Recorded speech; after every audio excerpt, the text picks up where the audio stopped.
Hello दोस्तों, कैसे हैं आप सब। और यूपीएससी गाइड में आपका स्वागत है। आज की डेट है 12 जुलाई और हम देखने वाले हैं द हिंदू न्यूज़पेपर में UPSC prelims point of view से क्या क्या इंपॉर्टेंट न्यूज़ कवर थी। तो पहली न्यूज़ है बीमस्टेक के बारे में। तो अभी इंडिया ने होस्ट किया है बीमस्टेक को, और जहाँ पे उसने म्यांमार की क्राइसिस को अभी रेस किया गया है। तो हमारे लिए इम्पोर्टेंट ये बीमस्टेक को देखना। तो इसकी फुल फॉर्म है bay of Bengal initiative for multi sectoral technical and economic cooperation. ठीक है, ये इसका फुल फॉर्म है। It is an international organisation of seventh south Asian and south east Asian nations. तो ये इंपॉर्टेंट है, इंटरनेशनल ऑर्गेनाइजेशन है, आपको याद रखना है।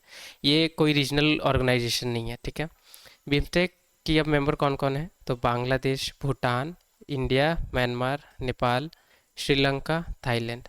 अब लीडरशिप इसकी होती है रोटेट। अब कैसे होती है? अल्फ़ाबेटिकल ऑर्डर में। तो ये आपको याद रखना है। परमानेंट इसकी सेक्रेटरीट कहाँ पे है? तो ढाका, आ, बांग्लादेश में है। अब कौन कौन सी सेक्टर्स से डील करती है? वैसे 14 सेक्टर्स हैं। एक बार गो थ्रू कर लेते हैं कौन कौन सी सेक्टर्स हैं। ठीक है। तो trade, investment, transport, communication, energy, tourism, technology, fisheries, agriculture, product sorry public health, poverty alleviation, फिर counter terrorism and transnational crime, environment and disaster management, people to people contact, और कल्चरल कॉरपोरेशन कॉपरेशन, और climate change. तो ये sector से जहाँ work करती है main ये बिम्स्टेक। सेकेंड न्यूज़ क्या है कि अभी जो हैती रेबल ग्रुप्स हैं उनकी अभी लिंक देखी गई है ईरान से, क्योंकि वो जो मिसाइल्स को जो लॉन्च करते थे वो मेनली ईरान मेड थी, इसलिए। तो हमारे लिए इम्पोर्टेंट जानना है ये जो रेबेलियन ग्रुप है ये कौन सी कंट्री से बिलोंग करती है। तो ये Shia Islamist political and military organisation है। ठीक है, कहाँ की है? ये यमन की है। तो ये जो रेबेलियन ग्रुप्स है ये कौन सी कंट्री से रिलेटेड है? तो आपको पता होनी चाहिए, यमन से है। ठीक है। अब इनके कौन मैप में देख लेते हैं कौन सी एरिया को ये कैप्चर करते हैं। तो ये यमन है, और इधर वाली जो रेड सी वाली जो पार्ट है ये, तो ये हouthi रेबिलियंस के ग्रुप जो है इनके द्वारा ये कैप्चर की गई एरिया। और जो भी इंटरनेशनल जो वेसल्स पार होती है उन पे ये अटैक करते हैं, उसे लूटते हैं, राइट, और उसे डैमेज पहुंचाते हैं। अब हम देख लेते हैं ये मैप में थोड़ी सी और जानकारी यमन के बारे में, क्योंकि ये ग्रुप्स वहीं की हैं, रेबल ग्रुप वहीं की है। तो ये बाउंड्री शेयर होती है यमन की किससे? सऊदी अरेबिया, ओमान, और आप देख सकते हैं ये है यमन, ये है पूरी रेड सी, और ये गल्फ ऑफ एडन है। और इसे हॉर्न ऑफ अफ्रीका भी कहा जाता है। तो ये आप याद रख सकते हैं। थर्ड न्यूज़ देखते हैं। अभी यूनाइटेड नेशन ने अपनी कंसर्न शो करी म्यांमार की जो जनता, जो मिलिट्री रूल वहाँ चल रही है, राइट, उस पे। तो वैसे इश्यूज मैंने आपको पहले भी बताया था, मैं एक बार दोबारा बता दे रहा हूँ। जो म्यांमार में बहुत ज़्यादा एथनिक्स ग्रुप्स हैं, और ये जो मिलिट्री रूल जो चलती है वो एक पर्टिकुलर ग्रुप्स एथनिक ग्रुप्स है उनके द्वारा कंट्रोल की जाती है, क्योंकि वहाँ पे कोई डेमोक्रेटिक गवर्नमेंट रूल नहीं है, राइट। तो क्या होती है कि बाकी जो एथनिक्स ग्रुप है और ये जो जनता जो मिलिट्री रूल जो कर रहे हैं वहाँ पे, वो एक अलग ग्रुप है। तो कहीं ना कहीं ये दोनों ग्रुप्स के बीच या बाकी ग्रुप्स के बीच में बहुत ज़्यादा वहाँ पे लड़ाई झगड़े होती है। तो इसीलिए म्यांमार की कंसर्न को हमेशा रेस किया जाता है। हमारे लिए इम्पोर्टेंट है कि आगे कौन सी कंट्री से बाउंड्री शेयर होती है। तो Bangladesh, India, China, Laos, Thailand. ठीक है। अब कौन कौन सी स्टेट्स है? तो कुछ स्टेट्स हैं यहाँ पे, और तीन तो स्टेट्स हैं यहाँ पे। मैं आपसे रिक्वेस्ट करूँगा एक बार गूगल करके आप बाकी कमेंट में मुझे बात ज़रूर बताएं कि बाकी कौन सी स्टेट से म्यांमार की बाउंड्री शेयर होती है। इंडियन स्टेट की मैं बात कर रहा हूँ। तो मिजोरम, मणिपुर, नागालैंड है यहाँ। ठीक है। तो आपको बाकी सर्च करके कमेंट करना है। फोर्थ देखते हैं। अभी वर्ल्ड वाइड में अभी डेंगू के केसेस में राइज हुई है, तो हमारे लिए डेंगू जानना ज़रूरी है। वैसे सेपरेट वीडियो मैंने अपलोड करी है, यहाँ पे भी कुछ जानकारी देख लेते हैं। वैसे डेंगू क्या है? मस्कीटो बोर्न डिजीज़ है, यानी मस्कीटो के मच्छर के काटने से वजह से ये होती है। और कैसे होती है? ये डेंगू वायरस से। There is no specific treatment for dengue fever. याद रखना है, कोई सी भी ट्रीटमेंट इसकी स्पेसिफिक नहीं है।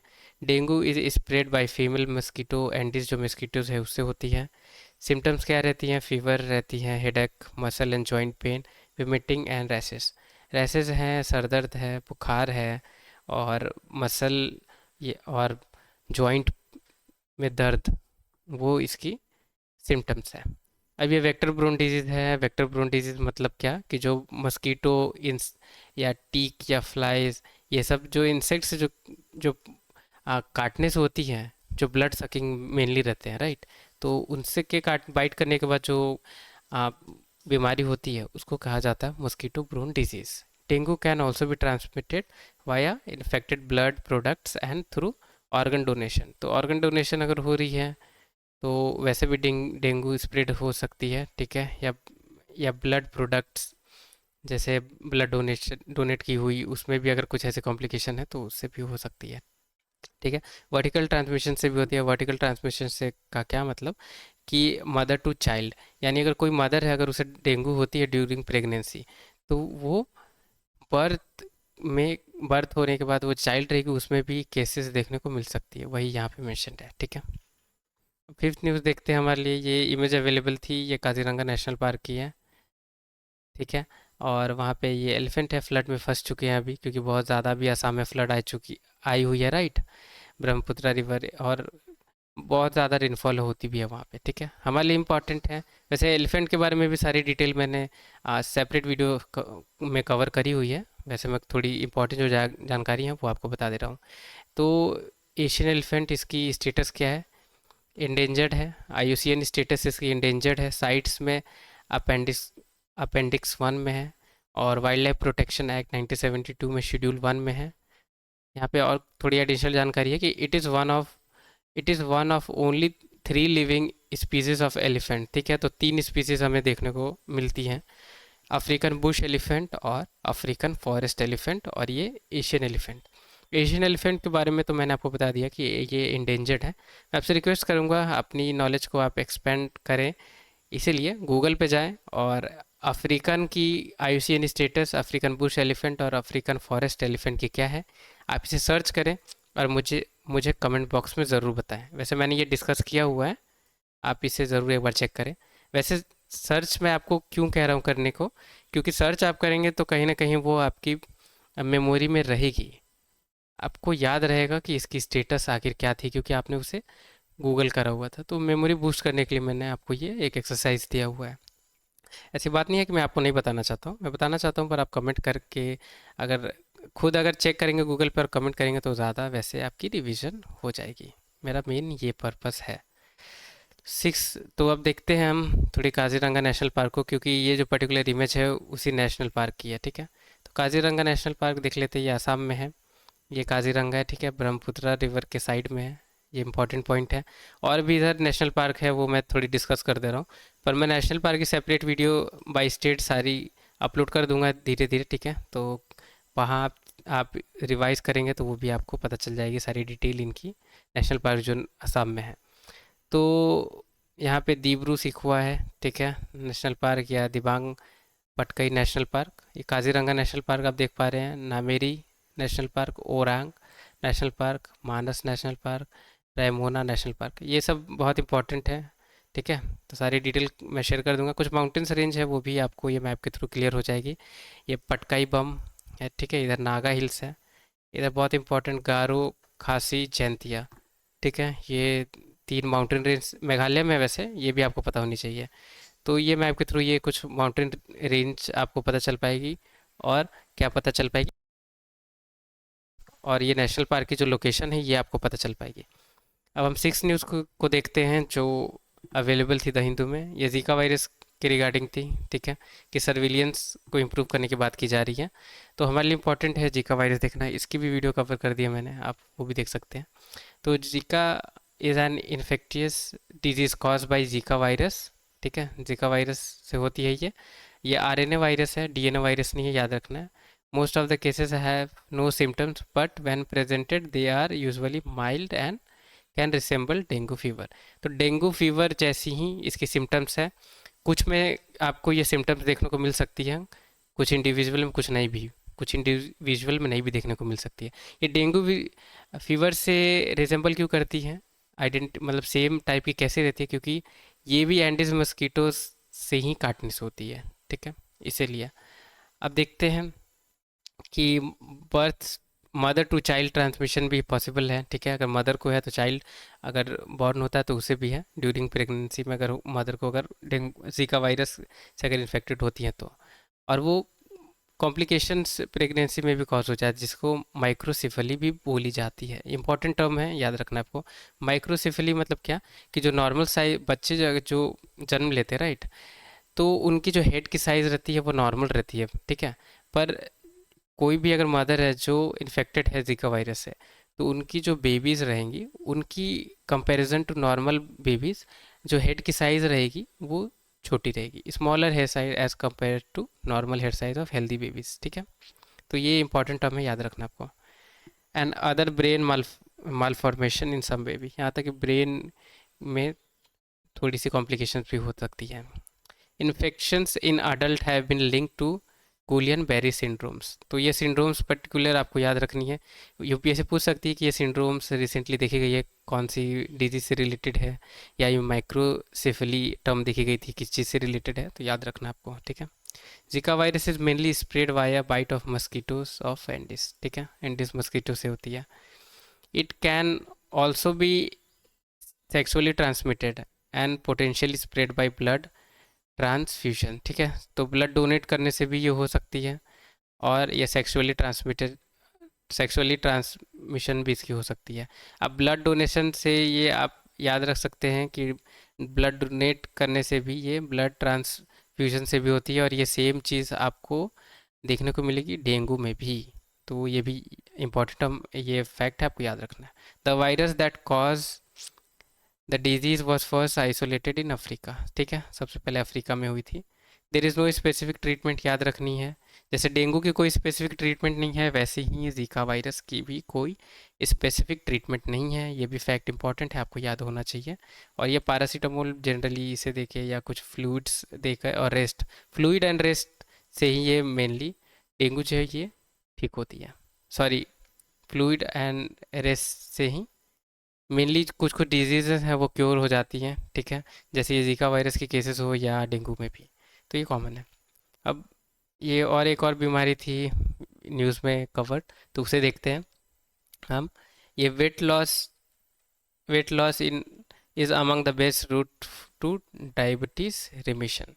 तो वेट लॉस की बात की जा रही है, अब हम देखते हैं डायबिटीज़ के बारे में। डायबिटीज़ क्या है, is a chronic disease that occur इधर व्हेन द पैनक्रियाज, ये ग्लैंड होती है, ठीक है, does not produce enough insulin, or when the body cannot effectively use the insulin it produce. Insulin is a hormone that regulate blood glucose. तो pancreas, ठीक है, pancreas जो ग्लैंड है वो अगर इंसुलिन इनफ प्रोड्यूस नहीं करती है तो ये डिजीज़ होती है। या बहुत ज़्यादा अगर इंसुलिन ब्लड अगर इंसुलिन बढ़ जाती है बॉडी में तो भी ये होती है, राइट। तो इंसुलिन क्या है, ये हार्मोन है जो रेगुलेट करती है ब्लड ग्लूकोज की, ठीक है। तो ब्लड ग्लूकोज को रेगुलेट करती है ये। तो hyperglycaemia also called raised blood glucose और रेज्ड ब्लड शुगर, ठीक है, इंपॉर्टेंट टर्म है ये, इससे पूछ सकते हैं यूपीएससी की कौन सी डिजीज से रिलेटेड है, ठीक है। Is a common effect to of uncontrolled diabetes and over time leads to serious damage of many of the body's systems, especially the nerves and blood vessels. तो आप देख सकते हैं कि नर्व्स भी डैमेज हो जाती है और ब्लड वेसल्स तो होती ही हैं, राइट। तो इसीलिए ये आपको जानना ज़रूरी है इसके बारे में। अब हम देखते हैं कौन कौन सी टाइप की डायबिटीज़ होती हैं, ठीक है। तो जनरली दो टाइप की होती है, टाइप ए और टाइप टू, ठीक है। इम्पॉर्टेंट क्या है, ये गेस्टेशनल एक डायबिटीज़ होती है, ठीक है, गेस्टेशनल एक डायबिटीज़ होती है, तो इसे भी हम देख लेंगे। तो हम देखते हैं टाइप 1 डायबिटीज़ के बारे में। It is characterised by deficient insulin production and required daily administration of insulin. तो टाइप 1 कैसे होती है, जहाँ उसको होगी जो इंडिविजुअल की डेफिशिएंसी रहेगी इंसुलिन प्रोडक्शन बॉडी में, ठीक है। तो इंसुलिन उसके इंडिविजुअल की बॉडी ज़्यादा डेवलप नहीं कर पा रही है, प्रोड्यूस नहीं कर पा रही, उसमें टाइप 1 होती है। अब टाइप 2 में देखते हैं जहाँ पे इंसुलिन को body stops using insulin properly which can lead to high level of blood sugar, ठीक है। तो बॉडी जो इंसुलिन को प्रॉपरली यूज़ नहीं कर पाएगी, क्यों नहीं कर पाएगी, क्योंकि ब्लड शुगर लेवल बहुत ज़्यादा हो जाएगी, ठीक है। तो तो वैसी कंडीशंस को टाइप 2 डायबिटीज़ कहा जाता है। अब type 2 diabetes can cause serious damage to body specially nerves and blood vessels. तो ये टाइप 2 बहुत डेंजरस है, ठीक है। तो ये नर्व्स और आपकी ब्लड वेसल, ये ब्लड और ब्लड वेसल और नर्व्स को भी डैमेज कर देती है। अब ये एक और टर्म है, इसे देखते हैं, जेस्टेशनल डायबिटीज़ को। गेस्टेशनल डायबिटीज़ को देखते हैं। Gestational diabetes is hyperglycaemia with blood glucose value above normal, ठीक है।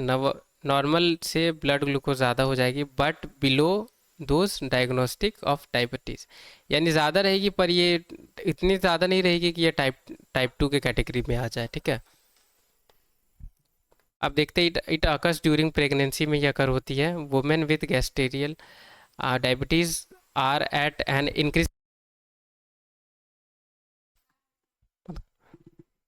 आर इंक्रीज, ठीक है, अकर प्रेगनेंसी। फिर वुमेन विद गैस्टेरियल diabetes are at an increase risk of complication during pregnancy and at delivery. तो कॉम्प्लिकेशन भी ये create कर देती है। These women are possibly their children are also at increase risk of type 2 diabetes in future.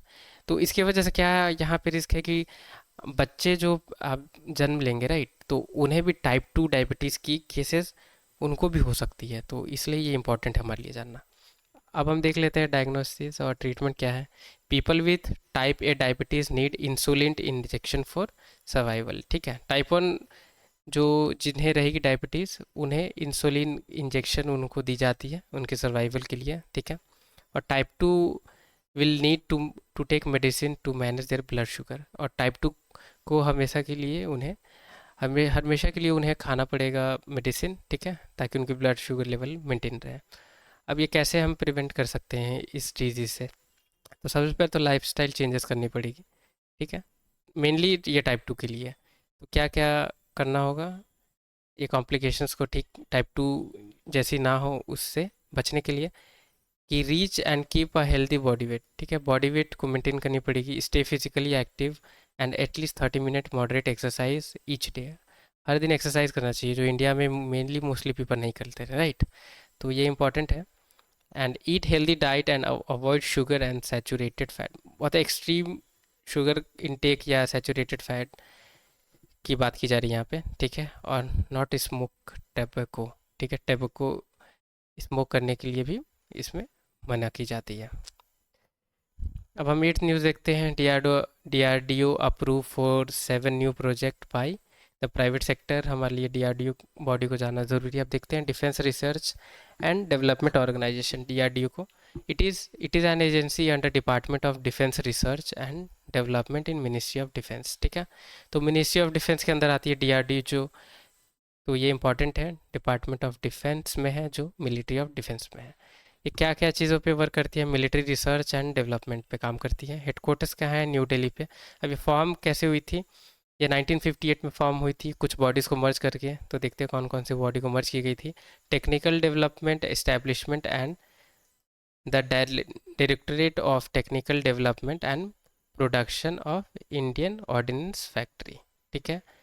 तो ये दो body को मर्ज की गई थी, यानी डेवलपमेंट, टेक्निकल डेवलपमेंट एस्टैब्लिशमेंट और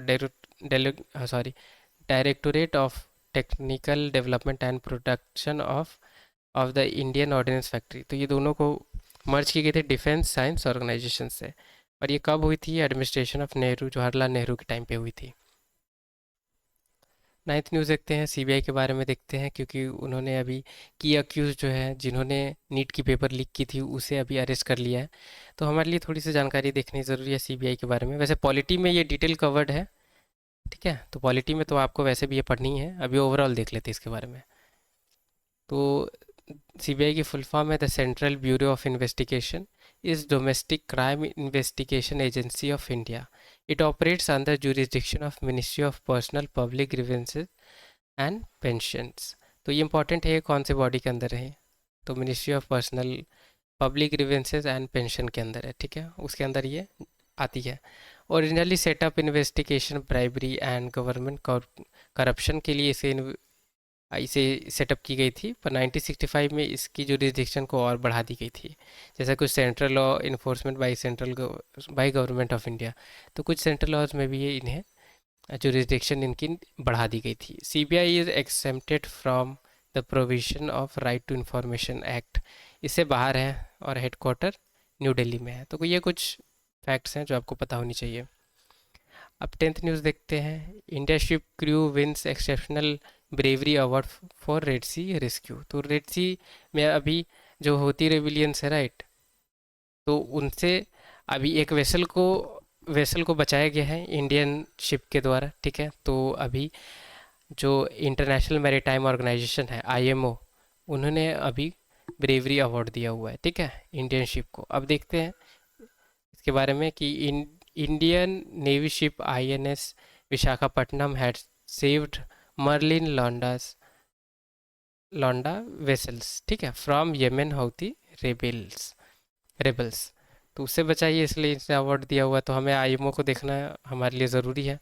तो चलिए इसके बारे में देखते हैं। International Maritime Organization, IMO, is a specialised agency of United Nations, ठीक है, स्पेशल एजेंसी है, responsible for regulating maritime transport, ठीक है, मैरीटाइम ट्रांसपोर्ट को ये रेगुलेट करती है। इसकी हेडक्वार्टर कहाँ है, तो आपको याद रखनी है, लंदन में है। फॉर्म कब हुई थी, 1948 में। अब इसकी प्राइम पर्पस क्या है, मैरीटाइम सेफ्टी, इन्वायरमेंटल कंसर्न्स, ठीक है, अगर ओशियन में कुछ हो रही है उस पर। फिर लीगल मैटर्स भी देखती है, अगर, ठीक है, कोई भी रूट को लेकर अगर डिस्प्यूट हो तो। फिर टेक्निकल कोऑपरेशन और मैरीटाइम सेफ्टी। तो ये इसकी कुछ पर्पस है। 11th न्यूज़ देखते हैं। अब नेटो ने बोला है कि रशिया वार को इनेबल कौन कर सकती है, तो वो चाइना कर सकती है, ठीक है। तो इसीलिए, क्योंकि आपको पता होगा कि यूएसए की वैसी अच्छी बॉन्डिंग नहीं है रशिया प्लस चाइना के साथ। तो इसीलिए, क्योंकि रशिया, चाइना और यूएसए, ये तीनों के बीच हमेशा कंपटीशन रहती है सुपर पावर बनने की, इसीलिए। तो अब नेटो के बारे में देख लेते हैं, क्योंकि न्यूज़ में है। तो नॉर्थ अटलांटिक ट्रीटी ऑर्गेनाइजेशन, या नॉर्थ अटलांटिक अलायंस भी कहा जाता है इसे। It is N governmental military alliance है, ठीक है, याद रखनी है आपको, इंटर गवर्नमेंटल है और मिलिट्री अलायंस है। इस्टेब्लिश कब हुई थी, वर्ल्ड वार टू के बाद 1949 में इस्टेब्लिश हुई थी। इंपॉर्टेंट है, may be UPSC world war one बोल के आपको अब वन वहाँ लेके कन्फ्यूज़ कर सकती है, ठीक है। NATO main headquarters are located in Brussels, Belgium में है, while NATO military headquarters are near Mons, Belgium, ठीक है, याद रखना है आपको हेडक्वार्टर्स। अब नेटो क्या चीज़ है कि NATO is a collective security system, ठीक है, कलेक्टिव सिक्योरिटी सिस्टम है। Its independent member state agree to defend each other against attack by third party, ठीक है। अगर कोई, जैसे नेटो के मेंबर की कुछ कंट्रीज़ हैं, ठीक है, और कुछ नॉन नेटो मेंबर्स ने अगर इन पे अटैक किया कोई एक मेंबर पे, तो क्या करेंगे, ये बाकी जितने भी मेंबर्स हैं जिन पे अटैक नहीं हुई है, ये भी एक्शन लेंगे, ये पर्टिकुलर जो नेशन, थर्ड पार्टी जो नेशंस हैं, ठीक है, जिसने अटैक किया है इनकी मेंबर पे। तो कलेक्टिव सिक्योरिटी है, तो ये आपको याद रखनी है। 12th न्यूज़ देखते हैं कावेरी के बारे में, ठीक है। तो ये पैनल वैनल हमारे लिए ज़रूरी नहीं है, हमारे लिए ये रिवर को जानना ज़रूरी है, ठीक है। क्या डिस्प्यूट चल रही है, वैसे डिस्प्यूट क्या चल रही है वो भी डायरेक्टली आपसे यूपीएससी कभी भी नहीं पूछेगी कि ये कौन सी स्टेट के बीच में डिस्प्यूटेड है। ऐसा तो नहीं यूपीएससी पूछेगी, इवन मेंस में भी नहीं ऐसे पूछेगी यूपीएससी। आपसे पूछ सकती है कि ये डिस्प्यूट अभी है, बहुत चल रही है रिसेंटली टाइम से, तो क्या आपकी इसमें राय है। तो ऐसे कुछ क्वेश्चंस आ सकती हैं। पर किसके किसके बीच में है डिस्प्यूट, वो प्रीलिम्स और मेंस में है, वैसे कोई एक पर्टिकुलर स्टेट को बढ़ावा देते वैसे नहीं पूछेगी यूपीएससी, ठीक है। तो हमारे लिए कावेरी रिवर को देखना इंपॉर्टेंट है। अब ये देख सकते हैं, ये कावेरी रिवर है, ठीक है, कर्नाटका और ये तमिलनाडु के बीच से फ्लो होती है, ठीक है। अब हमें कुछ ट्रिब्यूटरीज इसकी देखनी है, सहायक नदी देख लेते हैं। तो कौन कौन सी है, ताला कावेरी, हेमावती, सिमसा, अर्कावती, ये लक्ष्मण तीर्था, कबानी, भवानी, नोयाल, फिर अमरावती, ठीक है। अमरावती इंपॉर्टेंट है, राइट। तो ये सारी आपको ट्रिब्यूटरीज इसकी सहायक नदी है, वो भी आपको याद रखनी है, क्योंकि इंपॉर्टेंट है ये। अब न्यूज़ में भी है पास कुछ डेज में, मैंने इसे कवर भी किया हुआ था, तो ये न्यूज़ में है कावेरी, तो आपकी को ये याद रखना होगा, ठीक है। अब थर्ड न्यूज़ देखते हैं। अब इसराइल ने कहा है कि वो पूरी कंट्रोल करना चाहते हैं गाज़ा पे। अब ये गाज़ा है, ये इसराइल की मैप है, जैसा कि आप देख सकते हैं। ये वेस्ट बैंक है जहाँ पे पैलेस्टीनियन रहते हैं, और ये गाज़ा यहाँ पे जो इस्लामिस्ट जो ग्रुप है, इन इन जो टेररिस्ट ग्रुप है वो गाज़ा में रहते, राइट। और ये गाज़ा में जो रहते हैं ये मेनली सपोर्ट करते हैं पैलेस्टीनियन को, ठीक है। और ये है इसराइल। अब इसराइल ने बोला है कि ये पूरी एरिया को वो कैप्चर कर लेंगे। अब कुछ कुछ जानकारी देख लेते हैं इसराइल के रिगार्डिंग। बाउंड्री किस किस से शेयर होती है? लेबनान, सीरिया, जॉर्डन, इजिप्ट, इधर मेडिटेरियन सी, ठीक है। अब यहाँ पे कुछ बॉडीज़ हैं वो अलग से मैं आपको बता दे रहा हूँ। ये यहाँ पे गोलान हाइट्स है, ठीक है। ये लेक हुल्ला है, ये डेड सी है, ये सी ऑफ गैलिली है, ये सी ऑफ अकाबा है, और ये कनेक्ट होती है रेड सी से, ठीक है। तो ये कुछ इंपॉर्टेंट फैक्ट्स थे आपके लिए। मे बी गोलान हाइट्स के बारे में यूपीएससी ने तो पूछ लिया है। बाउंड्रीज में भी आप या तो आपसे पूछ ले, ठीक है, क्लॉकवाइज या तो एंटी क्लॉकवाइज, ठीक। दूसरी क्या पूछ सकती है, ये गाज़ा के बारे में या वेस्ट बैंक कौन सी कंट्री से रिलेटेड है ये पूछ ले, या ये डेड सी के बारे में पूछ ले आपसे, या तो लेक खुला के बारे में पूछ ले, या तो सी ऑफ गैलीली के बारे में पूछ ले। तो ये सारी इंपॉर्टेंट पॉइंट है, आपको याद ही रखनी है इसे। अब हम देख लेते हैं एक और न्यूज़ जो इम्पोर्टेंट थी, मैप पर्पस से वैसे इम्पोर्टेंट थी, कि अभी ये 44,000 अभी अफ़गानिस जो हैं वो अभी पाकिस्तान में है, राइट। और ये अभी सेटल करना चाहते हैं वापस वेस्ट में, अफ़गानिस्तान में वापस। तो आपको जैसा कि पता होगा कि वहाँ पे तालिबान ने कैप्चर कर लिया पावर, राइट। तो जिसके वजह से पाकिस्तान में कुछ इंडिविजुअल्स, अफ़गान इंडिविजुअल्स मूव कर गए थे, राइट, अपनी जान बचाने के लिए, क्योंकि अटैक भी बहुत ज़्यादा वहाँ पे हो रही थी। तो उसी की रिगार्डिंग ये न्यूज़ थी। हमारे लिए इम्पोर्टेंट है अफ़गानिस्तान का मैप देखना, ठीक है। तो ये अफ़गानिस्तान है, किस कौन कौन सी कंट्री से बाउंड्री शेयर होती है। तो ईरान से होती है, तुर्कमेनिस्तान से होती है, उज़्बेकिस्तान से होती है, तजाकिस्तान से होती है, पाकिस्तान से होती है, और इंडिया से भी होती है। तो ये इम्पोर्टेंट है, आपसे पूछ सकती है। मे बी ताजिस्तान के बदले आपसे किर्गिस्तान को वहाँ पे स्टेटमेंट में शिफ्ट कर दी जाए। तो वैसे ये मैप के थ्रू हम समझ सकते हैं। तो आज के लिए बस इतना ही। Thank you so much watch करने के लिए। वीडियो पसंद आई होगी तो लाइक ज़रूर करें, और चैनल को सब्सक्राइब करना ना भूलें। अगर नहीं किया है तो प्लीज़ आप करें, क्योंकि